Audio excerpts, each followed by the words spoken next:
Halo sahabat BPD semuanya, selamat malam. Assalamualaikum warahmatullahi wabarakatuh. Shalom, salam kebajikan untuk semuanya. Oke, kita kali ini ada di Curming episode kelima. Dengan tema kali ini kita akan mengangkat temanya adalah bagaimana cara mengatasi trauma dari kekerasan seksual terhadap penyintas borderline ataupun para penyintas gangguan kesehatan mental lainnya dengan narasumber yang cukup well known, Mbak Tara, dan kita akan tanya-tanya, ngobrol-ngobrol dengan Mbak Tara bagaimana cara kita menyikapi dari trauma kita tersebut, gitu ya. Eh, Gimana kalau kita langsung invite Mbak Taranya sebentar ya? Hmm, hmm, hmm. Sebentar harus ditulis. Oke, kita kita invite bisa masuk ya. Karena sebenarnya topik ini agak sedikit sensitif karena berhubungan dengan apa ya? Ya kekerasan seksual, like sexually abuse is like sensitive issue untuk kita semua. Jadi kemarin 2 hari yang lalu kalau nggak salah kita udah buat Q&A dan sudah terkumpul Q&A-nya. Nanti kita akan tanya-tanya dengan malam semuanya dengan Mbak Tara yang psikolog top lah pada intinya. Sebentar kita invite lagi, bisa ini tidak apa Mbak Taranya invited, udah invited. Mbak Tara sudah di invited, semoga bisa gabung dengan kita. Ini pertama kalinya kita bekerja untuk kolaborasi sama Mbak Tara. Aku harap dia aku harap beliau asik ya, karena sih kayaknya asik banget. Dan ngelihat juga, aku juga following Instagramnya Mbak Tara, soalnya banyak sekali kata-kata motivasi atau tips atau info-info tentang segala yang berhubungan dengan kesehatan mental. Mbak Tara bisa terima joinan kita, invitation kita. Hmm,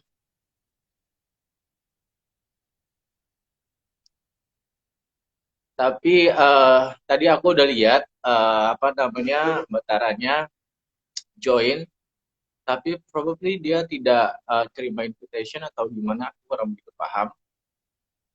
View. Oh, dia yang masuk kita. Oke. Dia yang masuk ke kita.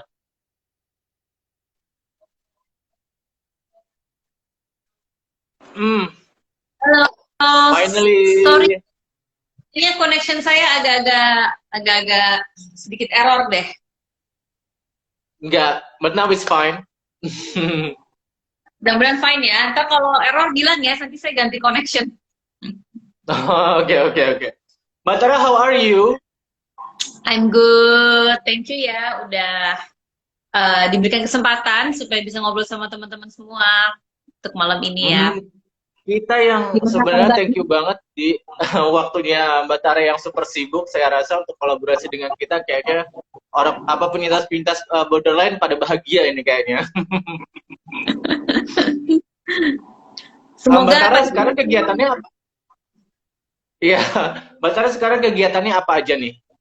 sekarang sih masih praktek aja sama lagi banyak webinar, terus sama nulis buku sih. Oh, sama, aku juga lagi nulis buku tapi nggak kelar-kelar. Itu inspirasinya tuh. Ada Iya, waktu aku bingung. keluar. Bingung nyari niatnya itu susah banget. Tapi udah tinggal ya gitulah. Oke, kita cukup basa-basinya, Mbak Tara. Ini kan kita tahu ya dari berbagai kesehatan mental itu salah satu penyebabnya bisa dikarenakan kekerasan seksual kan ya. For me, basically I was abused before, dan I don't know kalau untuk aku mungkin karena aku banyak faktor ya, banyak faktor dari aku selain genetik, aku punya juga apa namanya, pola asuh, lalu lingkungan yang kurang begitu kondusif lah ya istilahnya.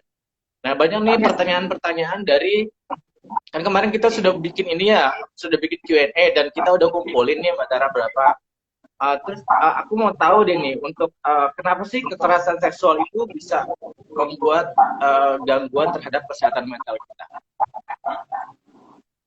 Ya, mungkin sebelum saya jelasin, saya sedikit share dalam ruang praktek ya. Banyak sekali memang pasien-pasien yang datang ketemu saya dengan berbagai gejala dan diagnosa ya. Ada depresi, gangguan kecemasan, ada bipolar, ada BPD. Dan ketika kita coba untuk sedikit lebih dekat dengan masa lalunya, ternyata banyak yang punya history mengalami pelecehan seksual. Ya, jadi pelecehan seksual itu memang sesuatu yang nggak bisa dianggap remeh karena amat sangat menciptakan trauma yang besar banget nih buat korbannya.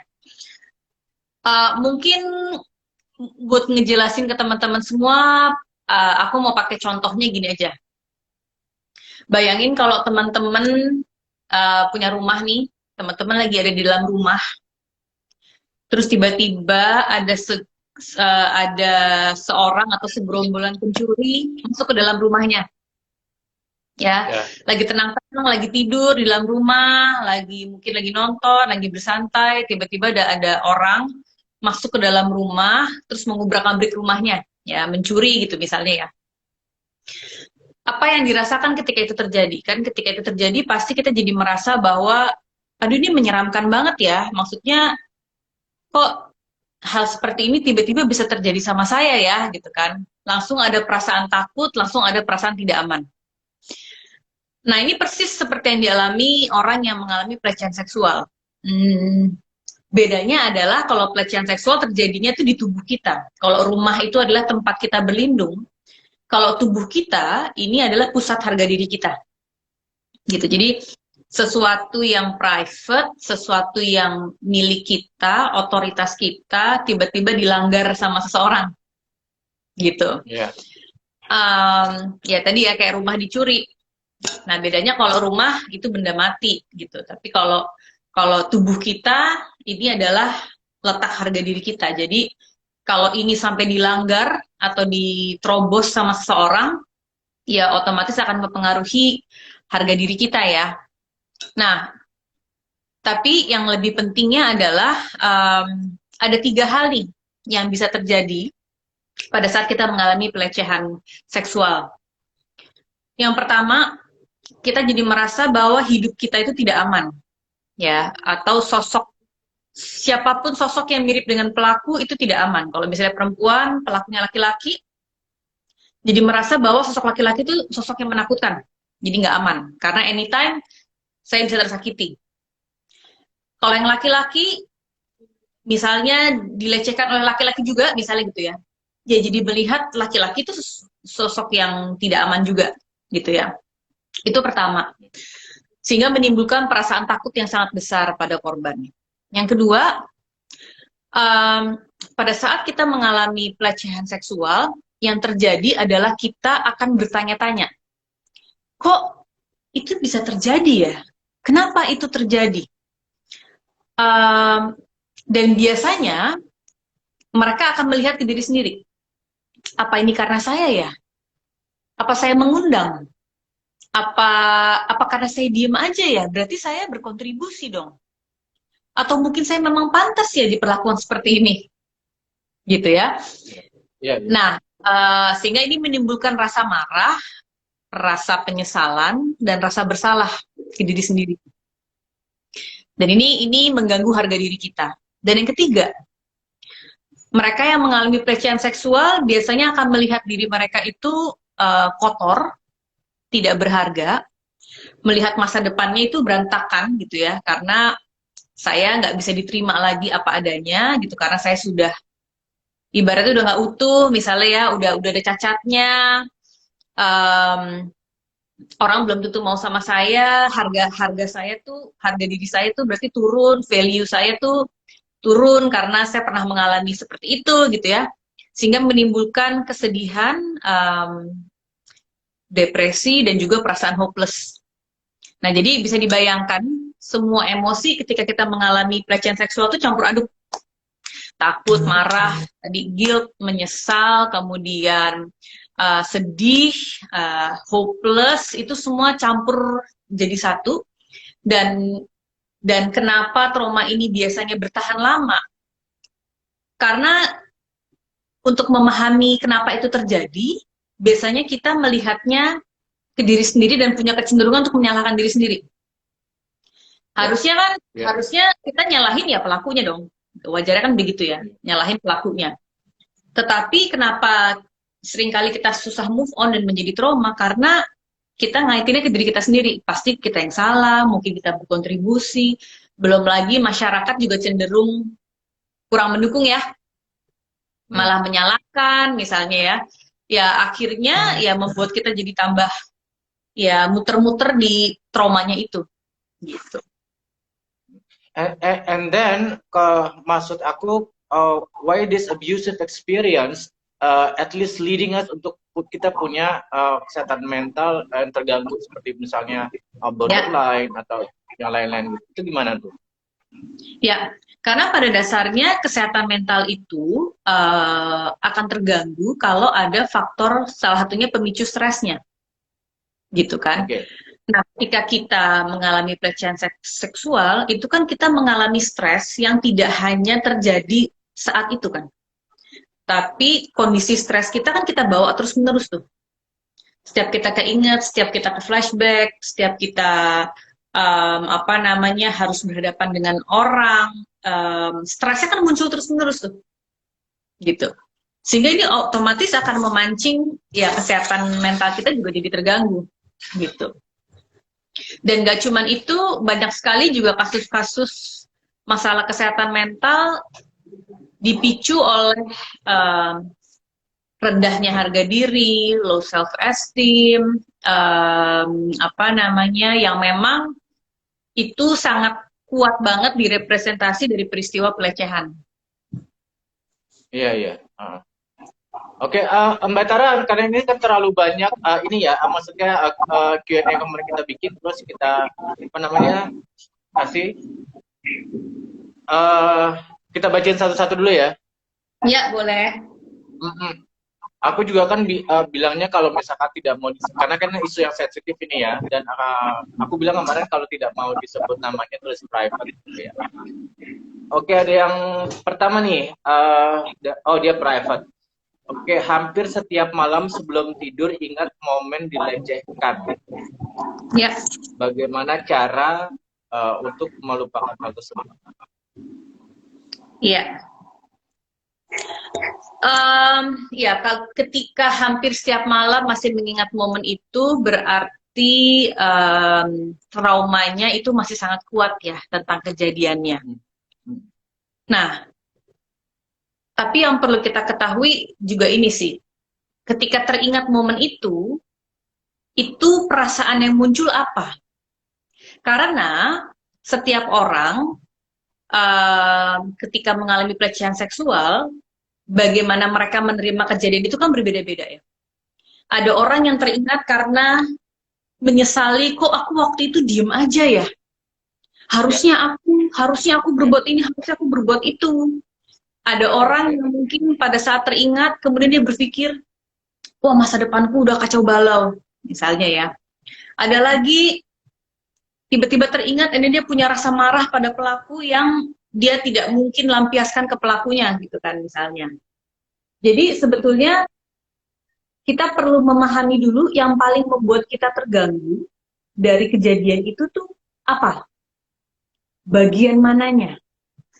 Ya kalau tadi saya menyebutkan ada 3 hal tuh, ada perasaan tidak aman, perasaan menyesal dan menyalahkan diri sendiri, ada harga diri yang menurun, dan melihat masa depan yang buruk. Nah, yang mana nih yang paling mengganggu? Gitu. Nah, ini perlu kita cek, gitu. Kita breakdown dulu gitu ya? Kenapa? kita breakdown ininya, apa yang paling mengganggunya tuh ya. Ya. Betul, Oke, oke. betul. Karena kalau kita tidak breakdown, kita nggak tahu bagaimana bisa kita atasin kan, gitu. Orang misalnya gini, aduh saya masih ingat nih, saya pernah mengalami kejadian trauma dilecehin misalnya. Orang bilang, udahlah, itu kan udah lewat ya, kamu kan cuma korban, itu udah lewat. Tetapi tidak semudah itu, It's not karena that easy ya. ya, it's not that easy, karena hal yang mengganggunya di dia sendiri pun nggak tahu, gitu. Itu sebabnya biasanya kalau dalam trauma terapi, itu kita akan breakdown dulu. Yang bagian mananya nih yang paling mengganggu. Jadi nanti itu yang kita rubah. Karena kalau kejadian itu tidak berubah di dalam persepsi kita ya, kejadiannya memang nggak pernah berubah. Maksudnya itu sudah lewat kan, sudah terjadi. Tetapi bagaimana kita mempersepsikan kejadian itu, kalau itu tidak berubah, ya maka kita akan sama terus kondisinya. Kalau contohnya misalnya, begitu mengingat kejadian itu, kemudian kita menyalahkan diri sendiri karena kenapa kok diem aja. Ya kalau kita mikirnya ke situ terus, ya nggak akan bisa berubah. Harus ada perubahan. Gitu. Nah untuk bisa ada perubahan, maka kita perlu tahu yang paling mengganggu kita tuh mananya, bagian apanya. Saya boleh share satu ya. Saya dulu ada pasien yang pernah mengalami pelecehan seksual, kemudian dia akhirnya jadi depresi, karena di dalam pandangan dia setiap dia mengingat kejadian itu, dia bilang bahwa dia itu tidak ada lagi harganya, dan gak akan ada orang yang mau sama dia di masa depan. Nah, kalau ini yang mengganggu dia, berarti kita rubah bagian sininya. Kita lakukan sesuatu di bagian sininya, gitu. Supaya ya persepsi kita bisa berubah. Oke, semoga kayaknya itu bisa menjawab ya. Terus ada lagi yang bertanya nih Mbak Tara nih, dia private juga. Bagaimana cara mengatasi rasa takut keluar rumah karena mempunyai trauma terhadap kekerasan seksual? Takut keluar rumah dia. Ya, ini yang tadi saya bilang dia efek nomor satu yang paling kuat ya, merasa bahwa lingkungan tidak aman dan anytime orang bisa menyakiti. Pertama, kita harus bisa merasa dalam diri kita sendiri dulu bahwa kita tuh berdaya, ya. Dulu pada saat kejadian, karena kita nggak tahu, kita tidak prepare, seakan-akan kita tidak berdaya. Jadi kejadian itu terjadi begitu saja, tanpa kita bisa melakukan apapun, gitu. Tetapi yang mungkin perlu teman-teman ketahui sekarang adalah kita semua tuh actually berdaya. Kita punya kekuatan, kita punya hak untuk marah, kita punya orang lain yang mungkin bisa mensupport kita.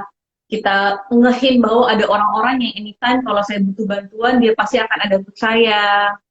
Kalau terjadi hal buruk, saya bisa prepare diri saya untuk misalnya cari bantuan ataupun berteriak gitu misalnya. Ya. Karena kadang-kadang misalnya nih kejadian pelecehan seksualnya terjadinya di masa kecil. Yang dimana pada saat kecil otomatis kita nggak berdaya, apalagi pelakunya orang dewasa. Kita merasanya ya saya sebagai anak kecil lemah, nggak bisa apa-apa, nggak bisa melawan. Tetapi perasaan yang sama itu biasanya kita bawa terus sampai masa sekarang. Padahal kita udah dewasa. Tetapi rasanya kita masih terjebak di diri kita yang masa kecil tadi. Yang dimana trauma pertama kali terjadi. Saya kecil, saya lemah, saya nggak bisa apa-apa, orang pasti bakal menyakiti saya. Jadi nomor satu yang perlu kita lakukan, engehin bahwa things change. Banyak hal yang sudah berubah, kitanya pun berubah, dan actually kita punya banyak sumber-sumber baik yang mungkin bisa kita gunakan untuk melindungi diri kita. Gitu ya, kita punya teman-teman, kita punya orang yang bisa mensupport kita, kita bisa berteriak, kita bisa melindungi diri kita dengan cara apapun. Gitu. Nah ini yang harus kita engehin. Bahwa kita nggak sama loh dengan diri kita yang dulu. Kita itu sudah berbeda. Baru dengan begitu akan lebih berani untuk menghadapi ya keluar rumah tadi ya contohnya ya. Oke, oke. Nah, itu tadi untuk yang takut untuk keluar rumah. Terus ada tanya lagi begini nih Mbak Cara, dari private juga dia. Bagaimana jika akhirnya kita berpikir ujung-ujungnya laki-laki hanya butuh tubuhku saja? Itu gimana cara menghilangkan mindset itu kayaknya nih, terhadap victim ini? Gimana? Ya, ketika itu mindset yang muncul, menurut saya itu tidak bisa dipersalahkan juga. Dalam arti gini ya, karena itu adalah mindset yang muncul pada saat dia mengalami kejadian itu, ya. Bahwa oh pada saat itu kejadian itu terjadi, mungkin dia marah, and then dia bilang bahwa oh berarti laki-laki cuma mau tubuh aja. Nah, balik lagi, untuk kita bisa mengatasi trauma, maka harus ada perubahan. Jadi kalau cara berpikir kita tidak berubah sama seperti itu, maka bagaimana kita memandang sosok laki-laki pun ya nggak akan pernah berubah, gitu. Padahal setiap kita keluar rumah kita pasti akan bertemu dengan sosok laki-laki kan, dan kita pun juga pasti pengen dong untuk bisa berkeluarga, misalnya punya pasangan, contohnya deh misalnya. Ya jadi perlahan-lahan yang menjadi mindset yang menjebak kita dari kejadian trauma di masa lalu itu memang harus berubah, gitu. Bagaimana berubahnya? Itu bukan sesuatu yang bisa dipaksakan. Kalau dalam terapi, biasanya kita akan ajak ngobrol.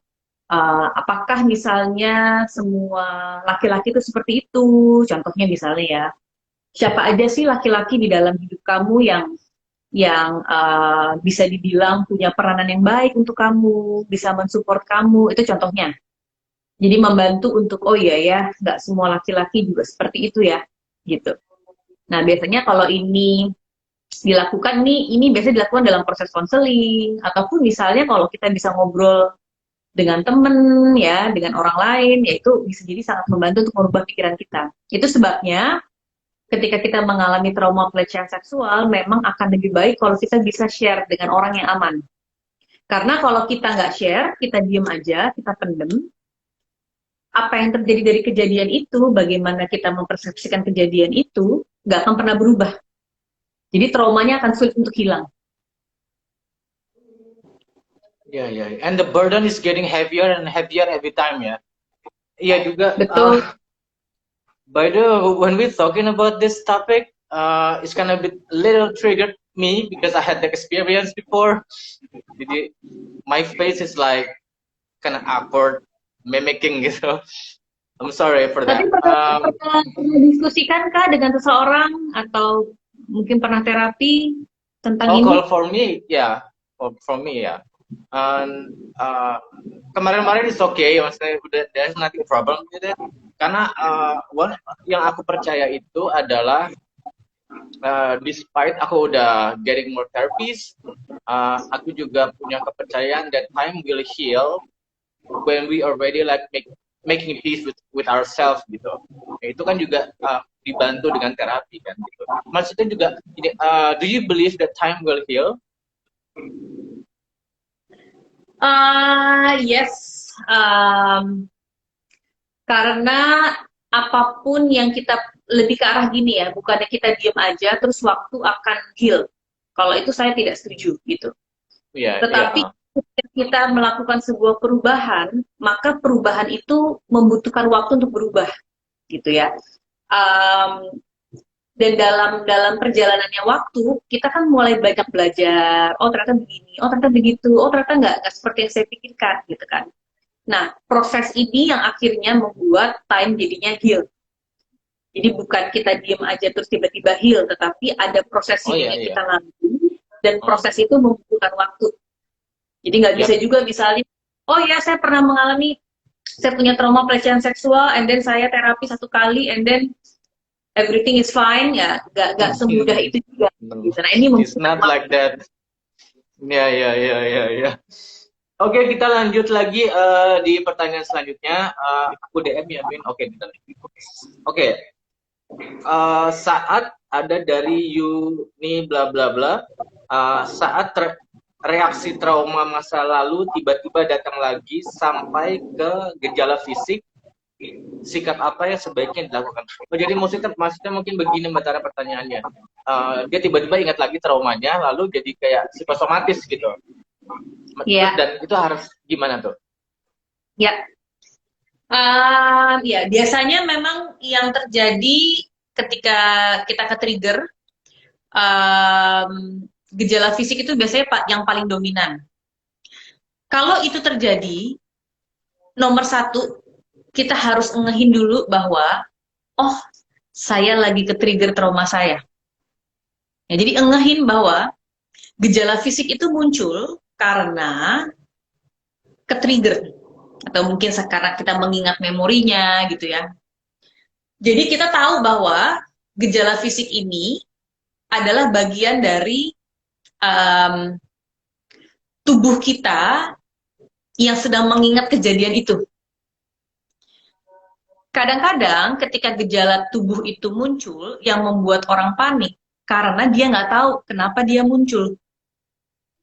Sehingga orang jadi kebingungan gimana saya ngatasinnya, gitu kan. Nah, kalau kita ngebawa, oh iya ya, karena saya lagi mikirin, atau saya lagi teringat, atau saya sedang melihat, ya, ngehin bahwa oke, ini karena saya lagi terpancing trauma saya yang dulu nih, gitu. Itu step pertama. Step yang kedua, lakukan teknik grounding. Grounding tuh maksudnya gini, yang membuat kita kebawa lagi dengan peristiwa trauma, karena kita ketarik ke masa lalu. Padahal kita adanya di masa sekarang. Tapi once pikiran itu sudah muncul, and then kita seakan-akan masuk kembali ke dalam memori itu, terus kita jadi merasakan semua yang kita alami pada saat waktu itu terjadi. Oke. Gitu. Nah, jadi perlu kita pisahkan bahwa itu kejadiannya di masa lalu. Sekarang saya di masa sekarang. Grounding itu maksudnya ngehin bahwa saya itu di masa sekarang loh. Jadi saya aman. Dulu saya tidak aman. Sekarang saya aman. Gitu. Karena banyak orang yang merasa bahwa pelakunya itu selalu tetap dekat dengan dia, padahal sebetulnya enggak. Gitu. Jadi balikin dulu ke masa sekarang. Caranya apa?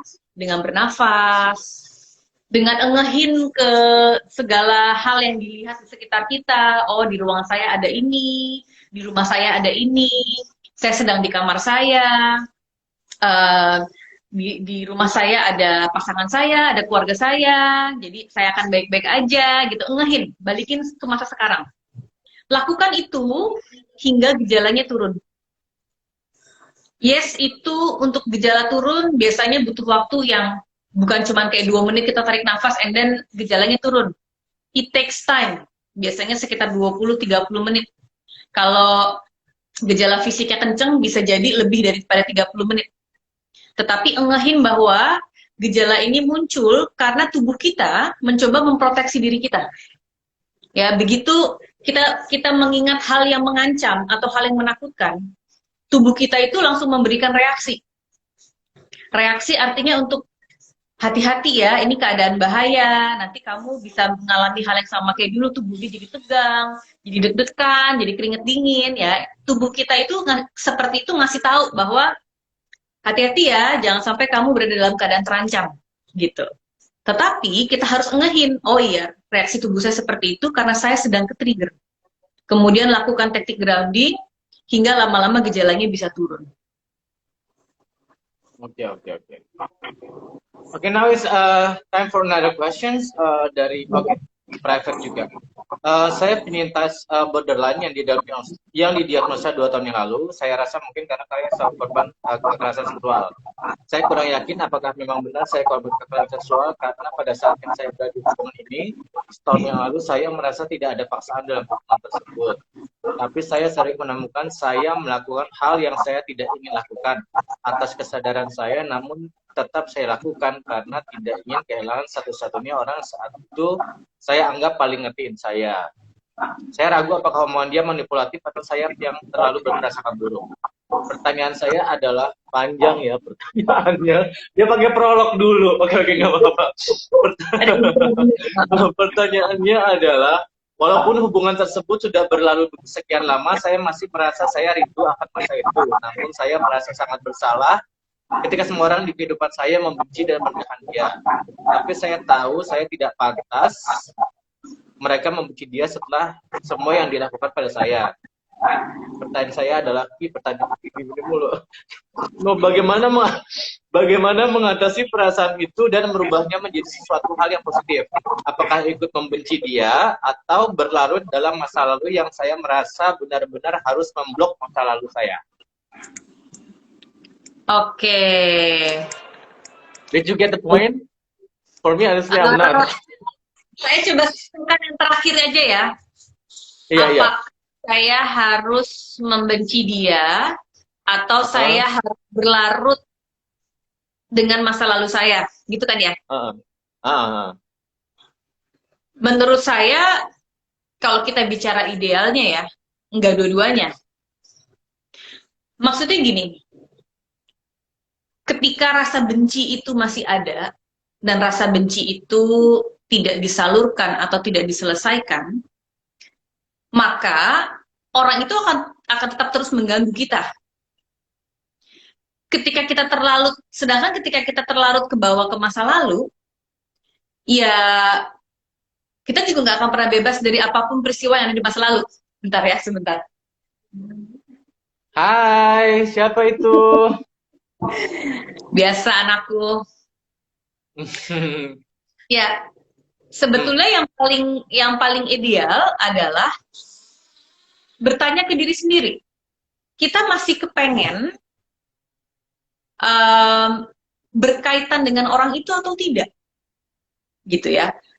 Kalau kan tadi dia bilang ada rindu, tapi harusnya juga nggak rindu kan gitu ya. Tanya aja ke diri. Romantik ya. Sebetulnya hati kita yang terdalam masih pengen berhubungan dengan orang itu atau tidak? Artinya berhubungan dengan orang itu membuat kita sehat secara mental atau tidak? Gitu.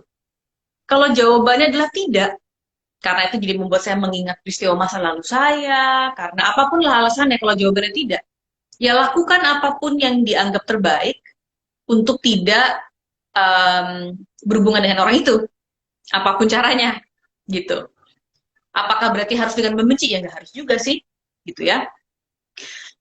Tapi kalau kita rasa enggak lah, kayaknya emang sih ada hal-hal yang saya nggak kepengen lakuin dengan dia, tapi dia juga memberikan banyak kebaikan dan saya masih pengen mengingat orang itu, ya nggak apa-apa juga, gitu. Jadi jangan sampai apa ya, kita jadi bingung sendiri gitu sebetulnya maunya apa, yang bagus gimana, yang harus bagaimana, yang nggak harus bagaimana. Karena sebetulnya diri kita tuh punya insting loh. Kalau kita merasa tidak aman dengan seseorang, kita tuh actually punya insting. Ini orang nggak baik nih. Ini orang kayaknya nggak ini orang kayaknya nggak bagus nih buat saya gitu. Kita sebetulnya punya insting, cuman seringkali kita nggak ngedengerin insting itu karena dimanipulasi sama logika kita. Misalnya nih contohnya ya, ketika orang sedang melecehkan kita aja, nggak nyaman, kita terasa nggak nyaman. Tapi otak kita bilang gini, mungkin dia bercanda aja kali, nggak mungkin kan dia punya niat buruk. Akhirnya insting kita nggak kita dengerin. Padahal tubuh kita sudah jelas merasa nggak nyaman. Gitu. Jadi menurut saya ada kalanya kita juga perlu dengerin insting kita. Kalau memang nggak nyaman, kita merasa bahwa orang itu nggak baik buat kita, nggak baik buat kesehatan mental kita, ya lakukan yang terbaik untuk melindungi diri kita. Gitu sih. Ini maksudnya insting at the first sight, apa insting yang kita sudah agak sedikit mengenal orang tersebut? Bisa dua-duanya. Bisa dua-duanya. Ya, misalnya ya, kalau insting at the first sight itu kan berarti ketika orang ini misalnya tiba-tiba samperin kita dengan apa namanya, mau melecehkan, nyunyulin kita, misalnya contohnya gitu ya. Kan kita pasti terasa nggak nyaman, gitu. Nah, kita perlu dengerin insting itu. bahwa oh ini orang kayaknya bermaksud buruk nih, ini orang kayaknya saya nggak nyaman nih dengan dia nih. Maka kita perlu dengerin itu. Kalau orang yang sudah kita kenal, karena kita tahu kita berhubungan dengan orang itu, kita sudah cukup paham tentang orang itu, kita sudah belajar tentang orang itu, maka ya ikutin aja instingnya. Instingnya bilang apa? Kalau saya deket-deket sama orang ini, saya rasanya nggak nyaman banget ya, gitu. Nah, dengarkan itu. Kenapa kita nggak nyaman? Apakah berarti orang ini sesuatu yang masih pantaskah dalam hidup kita atau tidak? Gitu. Karena kalau if it's masalah insting, I do believe that kalau insting atau kata hati atau nurani, it's like it's God voice that telling us what to do gitu. Kalau it's my personal belief ya. Kayaknya gitu. Yeah. Kalau buat aku ya tentang insting, jadi aku juga sedikit untuk kalau masalah insting, oke, aku cukup dengerin juga gitu. Iya, Nah, betul. Kalau ini ada pertanyaan lagi dari DM karena dia mungkin maunya private. Halo Min, aku punya teman penyintas borderline personality disorder. Sekarang dia sedang mengalami trauma karena kekerasan seksual dari ayah tirinya dan paman tirinya. Gejalanya setiap dia lihat orang yang mirip ayahnya, dia bakalan panik dan sembunyi. Dalam tawannya dia bisa nangis ketakutan. Terus sering kebawa mimpi kalau si ayah tirinya datengin dia. Aku udah saranin dia ke psikiater, tapi dia buat makan aja pas-pasan banget. Gimana ya supaya traumanya berkurang? Adakah terapi khusus yang bisa dilakukan secara mandiri di rumah? Aduh, aku agak sedikit concern juga kalau yang kayak gini. Gimana tuh kira-kira? Tentu ini mengkhawatirkan banget ya. Apalagi yang melakukan orang-orang terdekat ya. Ini seperti yang tadi saya bilang, pada saat kita mengalami pelecehan seksual atau kekerasan seksual, yang paling muncul dan kita rasakan adalah ketidakberdayaan. Dan rasa ketidakberdayaan itu terutama akan sangat besar kalau pelaku adalah orang yang penting buat kita. Ya, misalnya orang tua, saudara, ada di rumah itu, misalnya ya. Kita akan semakin merasa tidak berdaya. Kan gini ya. Kalau kita dalam keadaan terancam, respon kita kan ada 3. Fight, flight, atau freeze. Ya. Kalau fight itu kan ibaratnya kayak harimau ya. Begitu kita dalam keadaan terancam, kita akan melawan. Tapi kenapa kita bisa ngelawan? Karena harimau itu tahu, dia punya taring, dia punya cakar. Dia punya kekuatan untuk melawan. Gitu. Ada juga yang avoid, ya, atau flight, kabur. Jadi dalam keadaan terancam, dia kabur. Ini tuh ibaratnya kayak kelinci. Kelinci kalau ada musuh, dia nggak mungkin ngelawan, karena dia juga nggak punya taring, dia nggak punya cakar. Tapi dia bisa ngelompat tinggi, dia bisa lari cepet, lompat cepet. Jadi yang dia lakukan adalah dia coba untuk kabur. Tapi ada juga yang terjadi, kita jadi freeze. Freeze itu kayak kura-kura. Dia mau ngelawan tapi nggak punya cakar, nggak punya taring. Mau kabur, bawa tempurung berat. Jadi diem aja. Jadi yang dilakukan kura-kura dia diem. Diem sampai situasinya aman, baru dia mencari pelindungan. Baru kabur lah misalnya gitu ya. Begitu musuhnya udah nggak ada, keadaan sudah aman, baru dia keluar dari tempurungnya. Nah, itu sebabnya pada saat kita mengalami pelecehan seksual, kenapa sebagian besar orang, saya pernah baca risetnya sekitar 70% perempuan ya yang mengalami pelecehan seksual itu biasanya dalam kondisi yang freeze, diem aja. Gitu. Karena itu yang terjadi, kita menjadi kura-kura. Kita mau ngelawan, nggak mungkin, orang itu lebih powerful dari kita. Orang itu kan lebih dominan daripada kita. Nggak akan mungkin kita melawan. Kita ngerasa nggak berdaya. Tapi mau kabur juga nggak mungkin, apalagi kalau kejadiannya di rumah. Mau kabur kemana saya? Terus kalau saya mau kabur keluar, emang ada orang yang percaya? Terus nanti orang malah mikir apa? Nanti malah saya yang dipersalahkan. Nah, stigma itu jatuhnya. Oh, ya. Ya, jadi ya rasanya yang paling memungkinkan adalah kita ya nge-freeze aja, jadi kayak kura-kura. Nah, yang tadi yang diceritakan yang dilakukan adalah ketika dia berlindung, ngumpet dan cuma bisa nangis sendiri gitu ya. Ya itu dia sedang mau menjadi kelinci, mau melindungi dirinya gitu. Karena tadi perasaan ketidakberdayaan. Nah, menurut saya kalau mengalami kasus yang seperti itu, nomor satu harus memberanikan diri meminta bantuan. Karena kalau kejadiannya di rumah kan nggak ada yang tahu, orang luar kan nggak ada yang tahu gitu. Ya. Kita yang harus memberanikan diri keluar mencari bantuan. Yes, belum tentu lingkungan bisa mensupport kita gitu, tapi paling tidak kita melindungi diri kita dulu gitu. Itu nomor satu. Karena dengan kita mendapatkan bantuan, kita baru bisa tahu bahwa kita actually berdaya gitu. Nah, kalaupun misalnya melakukan sendiri atau dengan orang terdekat susah karena tetap merasa tidak berdaya, maka memang membutuhkan bantuan psikiater, bantuan psikolog, ya, atau siapapun lah konselor gitu ya untuk bisa membantu. Sekarang banyak lembaga-lembaga yang bisa membantu menangani masalah pelecehan ya. Bisa ke Puli salah satunya ya, dan biayanya juga nggak biaya mahal. Sekarang Komnas HAM, Komnas Perempuan juga bisa. Ya, Komnas Perempuan bisa memberikan dukungan juga. Sekarang juga banyak konseling via online yang free. Jadi boleh dicoba melalui itu dulu.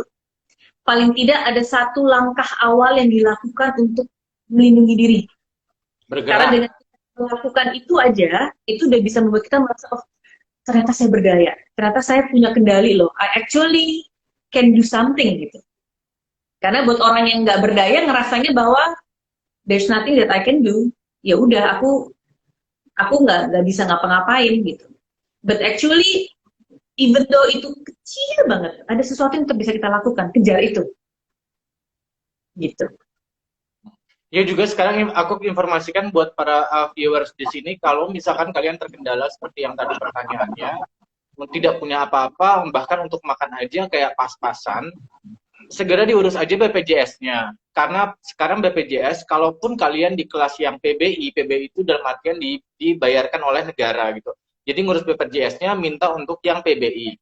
Kalau sudah dapat BPJS tersebut, untuk ke psikolog dan psikiater itu bisa menggunakan BPJS. Bahkan kalau untuk ke psikiater dengan farmakoterapinya itu pun di cover oleh BPJS, termasuk yang kelas PBI gitu.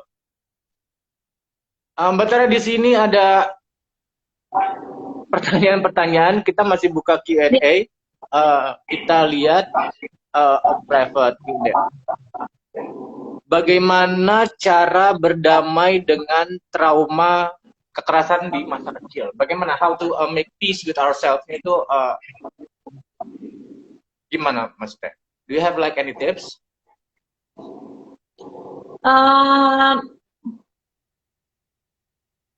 Sebetulnya kita kalau bahas ini bisa cukup panjang ya, karena ini isu yang kompleks ya, artinya nggak bisa dijabarkan dengan singkat. Tapi intinya gini sih, ketika kita mengalami kekerasan apapun itu bentuknya ya, verbal, fisikal, seksual, nomor satu yang harus kita ngeh bahwa kita adalah korban. Nomor satu itu. Karena kebanyakan orang tidak bisa keluar dari traumanya karena merasa dirinya berkontribusi. Itu sebabnya muncul banyak penyesalan, bersalah, ya, menyalahkan diri sendiri, terus mencoba mengingat-ingat lagi masa lalu, kemudian membuat skenario, seharusnya saya melakukan ini, seharusnya saya melakukan itu, gitu ya, sampai akhirnya jadi nggak ada ujungnya. Tapi itu semua karena kita merasa bahwa kita ada kita ada andil di dalam kejadian itu. Kenapa kita merasa kita ada andil? Karena untuk kita bisa memahami kejadian itu, kita melihatnya dari perspektif kita, bukan dari perspektif pelaku. Kalau kita melihat dari perspektif pelaku, kita bisa bilang bahwa emang orang itu aja ya kurang ajar misalnya ya, atau orang itu punya masalah tuh sampai dia kok melakukan kayak begitu. Kalau kita lihat dari perspektif pelaku. Tapi seringkali kita melihatnya dari perspektif kita. Kenapa saya diem aja? Kok sampai dia bisa ngelakuin seperti itu? Jangan-jangan aku juga ngelakuin sesuatu sampai dia begitu. Mungkin aku yang mancing ya? Atau mungkin jangan-jangan aku memang pantas? Atau gitu. Akhirnya kita jadi terjebak di situ. Jadi menurut saya langkah pertama yang perlu kita lakukan, engahin bahwa korban ya korban. Gitu. Karena kalau seandainya saat itu kita bisa memilih, of course kita juga nggak mau memilih ada di situasi itu kan. Yeah. Gitu. Tapi kenyataannya kita mungkin saat itu tidak bisa memilih dan itu terjadi. Nah, ketika kita bisa melihat seperti ini adalah langkah pertama untuk kita memaafkan diri kita. Bahwa kejadian ini terjadi not because of me. Gitu. Sehingga kalaupun ke depannya bisa terjadi hal yang sama, kalau saya sudah bisa bilang bahwa ini terjadi bukan karena saya, maka kita jadi merasa punya kendali untuk ngatasin hal yang sama supaya nggak terjadi lagi. Gitu. Ya, nanti kalau misalnya kita udah bisa bilang dengan tegas bahwa yes, saya adalah korban. Ini bisa terjadi pada siapapun, bukan hanya pada saya. Ya, ketika kita sudah melakukan itu, baru kita cek lagi. Yang tadi saya bilang waktu di awal, yang paling mengganggu dari kejadian itu apa? Oh, saya jadi merasa bahwa saya tidak berharga. Coba evaluasi ulang. Masa sih saya tidak berharga? Gitu.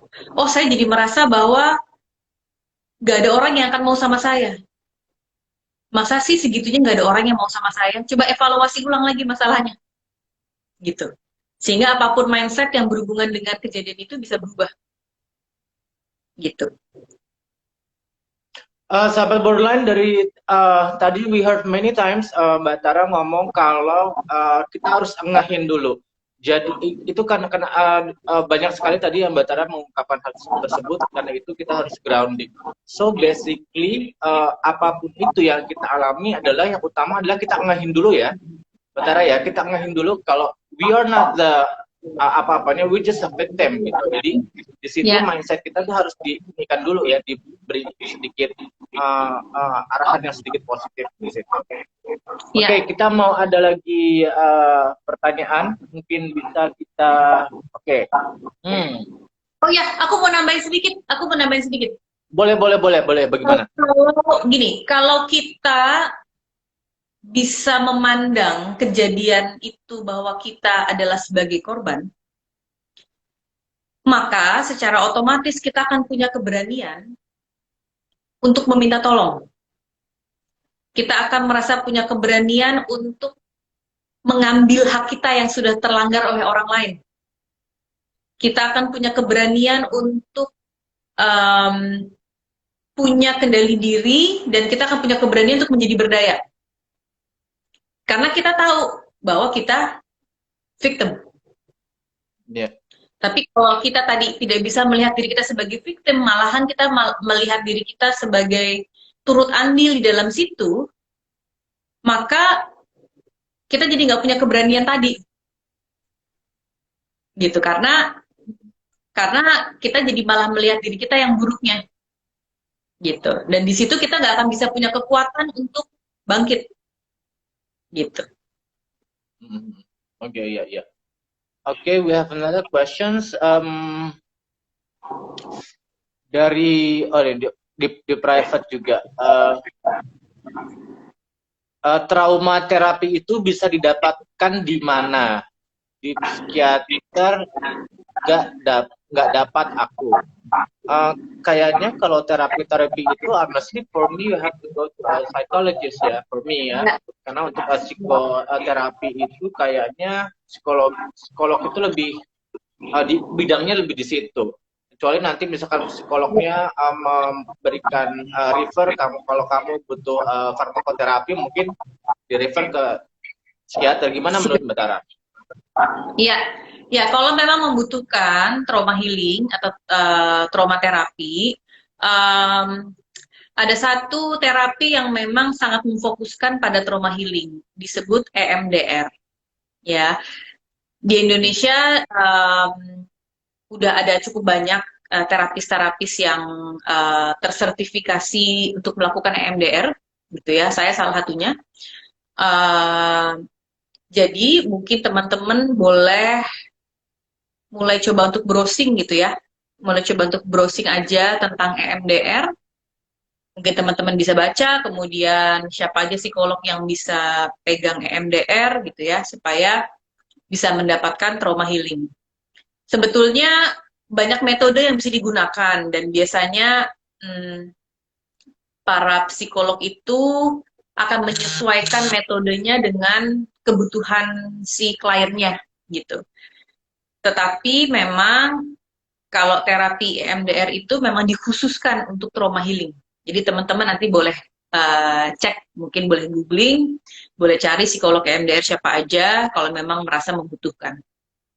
Atau langsung aja ke Mbak Tara. Boleh DM saya. Okay. Okay, that's another questions. Let me see. Oke, tadi sudah, itu juga sudah. Lalu enggan menjalin hubungan karena takut dilecehkan kembali seperti dulu. Jadi kayaknya because of the trauma yang dia punya, jadi dia kayak enggan gitu, susah untuk menjalin hubungan lagi karena takut itu akan terulang gitu. Mungkin bagaimana how you solve about that? Ya, ya. Kalau menurut saya, kalau kamu sudah ngeh bahwa iya ya ini karena saya masih ada trauma, jadi saya enggan berhubungan dengan orang, maka nomor satu memang harus diselesaikan dulu traumanya. Dan kita melihat kadar kepentingannya ya. Maksudnya ada orang yang punya trauma, tapi dia juga tidak merasa bahwa dia butuh kok untuk punya relationship, misalnya ya. Ya itu berbeda, itu nggak akan mengganggu, nggak akan terlalu mengganggu. Tapi ada orang lain yang sebetulnya saya pengen banget, saya nggak kepengen sendirian, saya butuh orang, but at the same time saya takut, saya nggak kepengen disakiti. Nah, kalau ini kan berarti mengganggu nih, karena ada hasrat, ya dilematis, ada hasrat, ada kebutuhan, tetapi terlalu takut untuk bisa memenuhi kebutuhan itu karena terhalang oleh traumanya.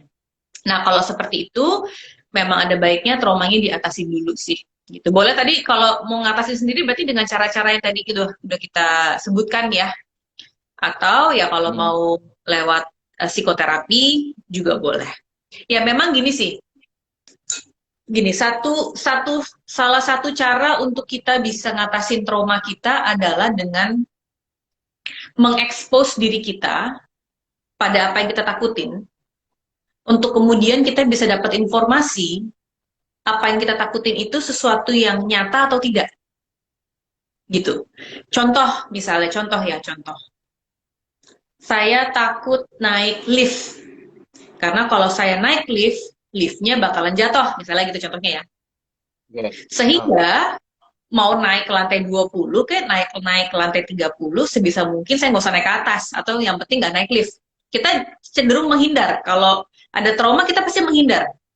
Tetapi dengan kita menghindar, sebetulnya kita nggak pernah tahu apa yang dia takutin itu sesuatu yang real atau tidak real. Gitu.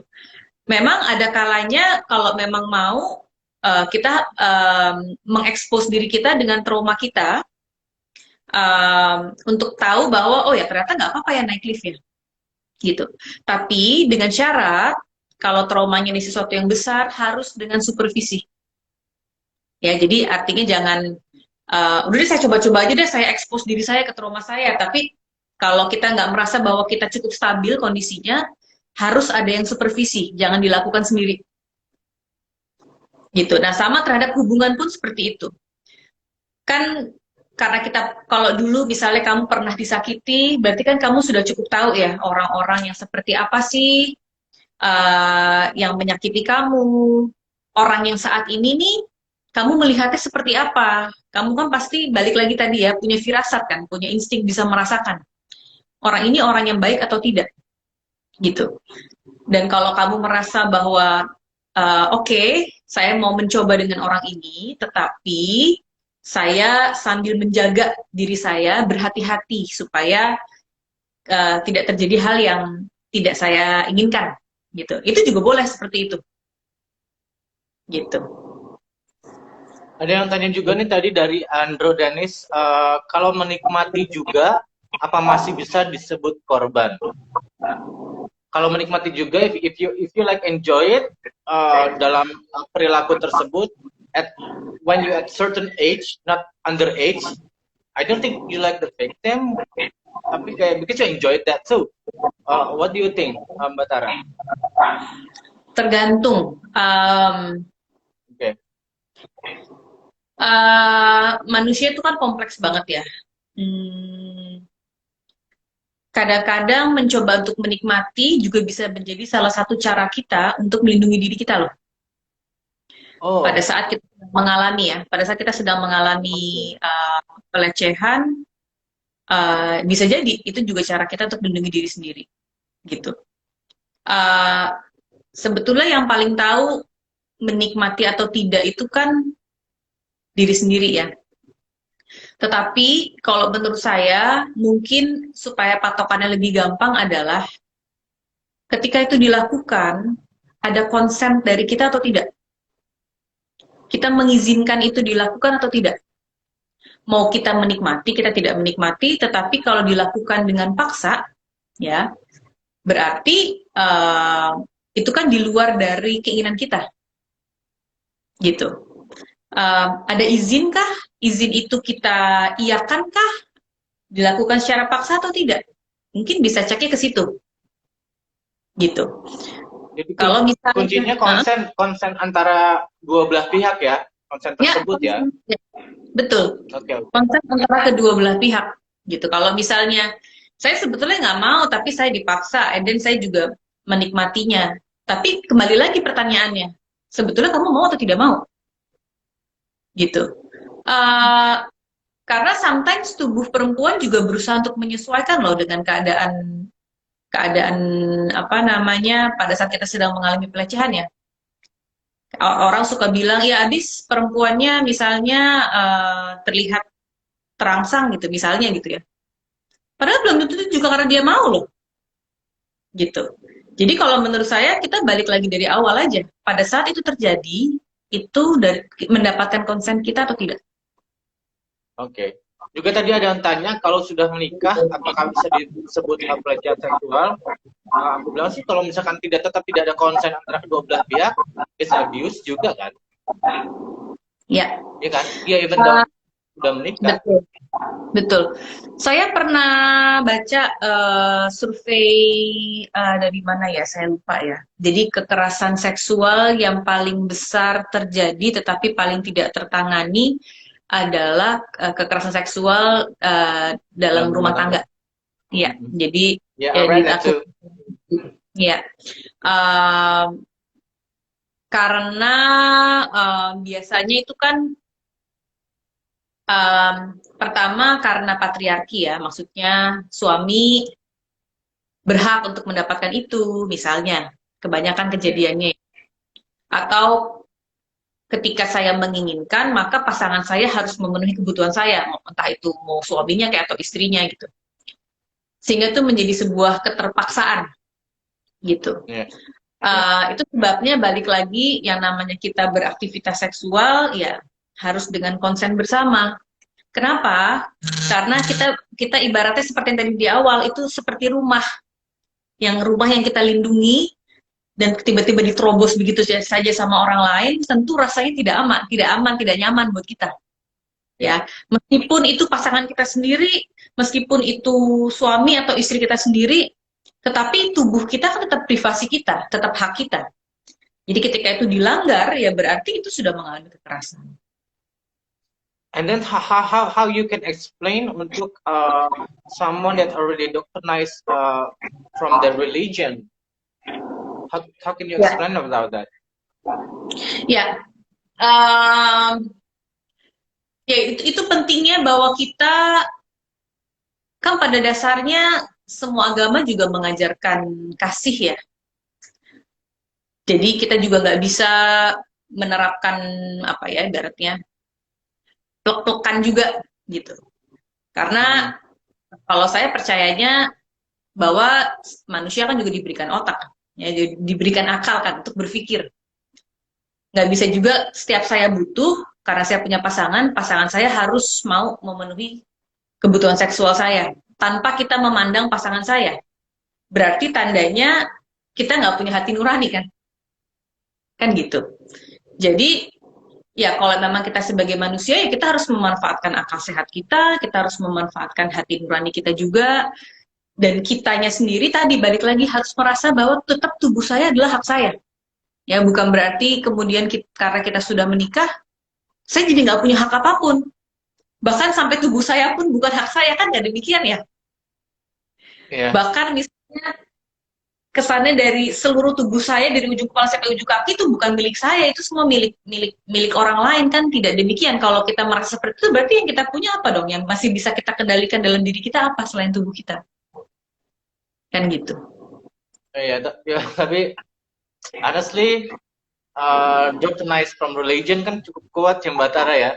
Jadi banyak tuh perempuan-perempuan yang berpikiran kayak ya udah terserah suaminya aja gitu kan, karena they were like Ya. like aku maksudnya blessed from the husband untuk going to paradise and stuff like that.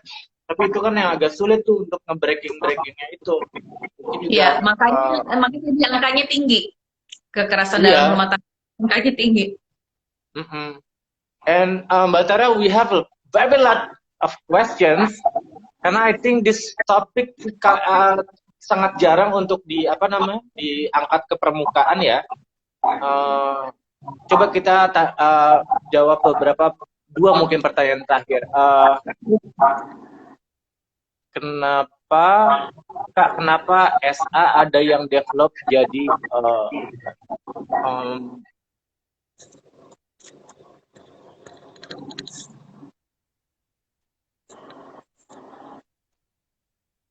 bagaimana bikin korban pelecehan percaya kalau ada orang yang terus mencintai dan menerima apa adanya? Bagaimana ini mungkin tadi yang mungkin probably she's a male, untuk mungkin pasangannya yang mengalami kekerasan dan akibatnya dengan trauma, jadi nggak percaya lagi nih sama laki-laki.